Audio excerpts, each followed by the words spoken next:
Hello everyone and welcome back to my channel.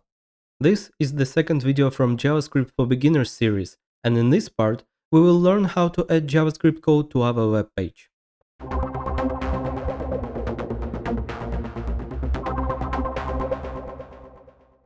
So, as you remember from the first clip, there are three fundamental pillars in the world of web development: HTML, CSS, JavaScript. Out of those three, HTML is the main one, so to speak. It defines the content and the structure of the web page, so it's only logical that it is also responsible for adding all the style sheets and scripts to your web document. You can basically say that HTML file is your web page. Here, if I create such a file,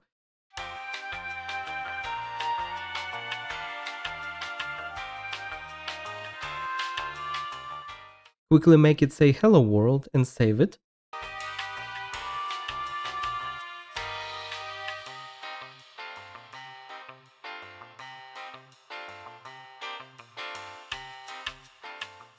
I can open it with my browser, and here it is.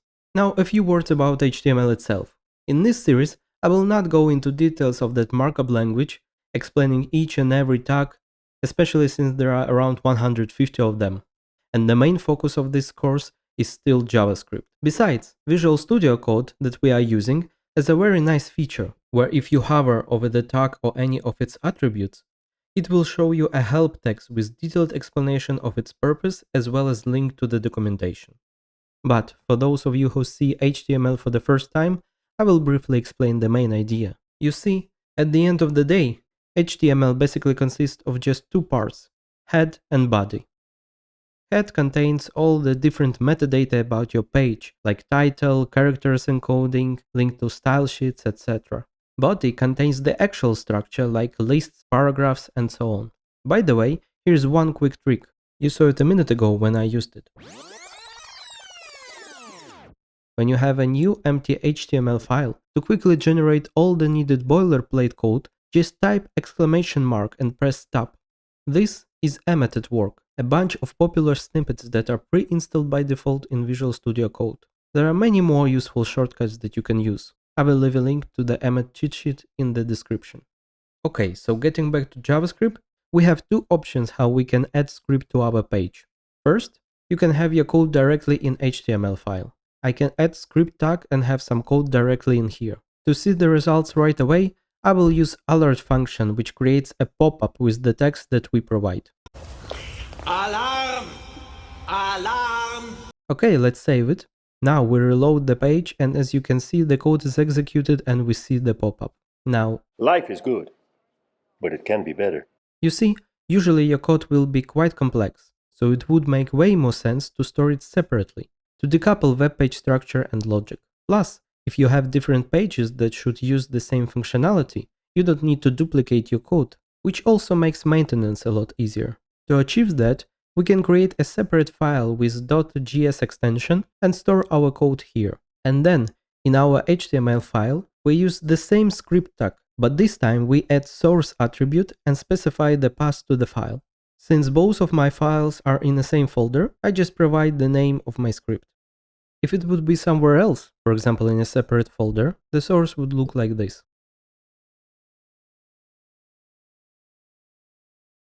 But let's revert it, save it, refresh the page, and as we can see, everything works just fine. Okay, now before we proceed, let me show you something very handy that we're gonna use a lot. Every browser has something called developer tools. You can Google how to open them in your browser, but all of them should have the same shortcut, which is Ctrl-Shift-I on Windows and Linux, and Command-Option-I on Mac. And when you open them, you will see a lot of different tabs and buttons. It's really a rich and powerful toolset which definitely deserves a video of its own.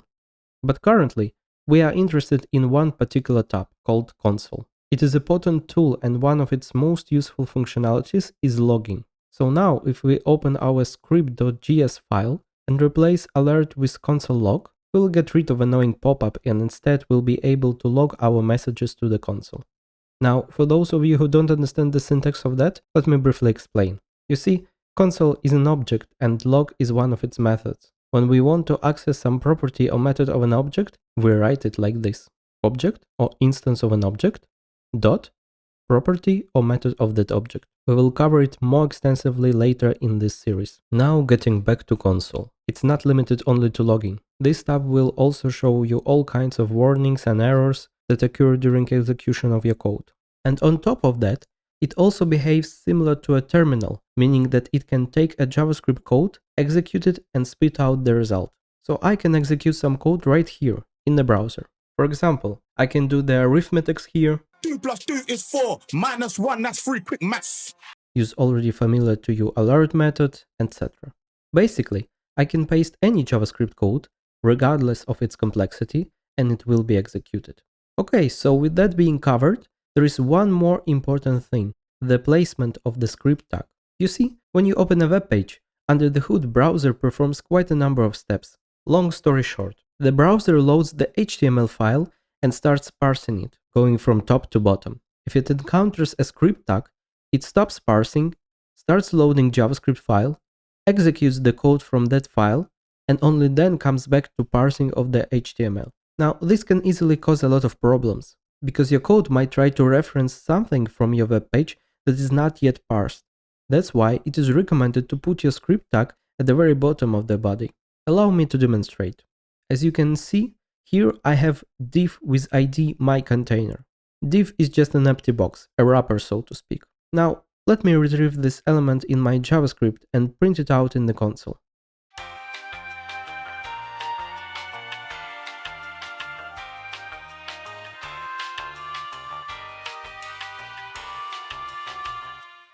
The code here is part of DOM API, which we will cover in details in a separate video. As you can see, everything works like a charm. But if I put my script tag at the top of the body, or maybe even higher, here in the head and save it, and then refresh my page, you can see that now it doesn't work. Instead of returning the element, I get null.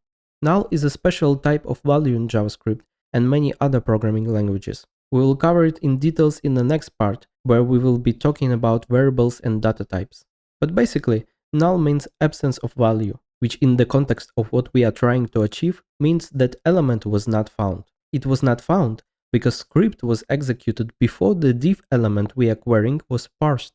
And that's why for many years we had to store script tag at the bottom of the body. But nowadays there is even better approach. You can keep the script tag in the head. You just need to add defer attribute to it. This attribute will indicate to your browser that the script, when done loaded, is meant to be executed only after the document has been parsed, meaning that we avoid situations similar to the one we witnessed a minute ago. With that being said, I think we can wrap it up. In the next part, we will be talking about variables and data types. So we will finally be able to get our hands on the actual code. Please leave a like, a comment, and of course subscribe to the channel. See you!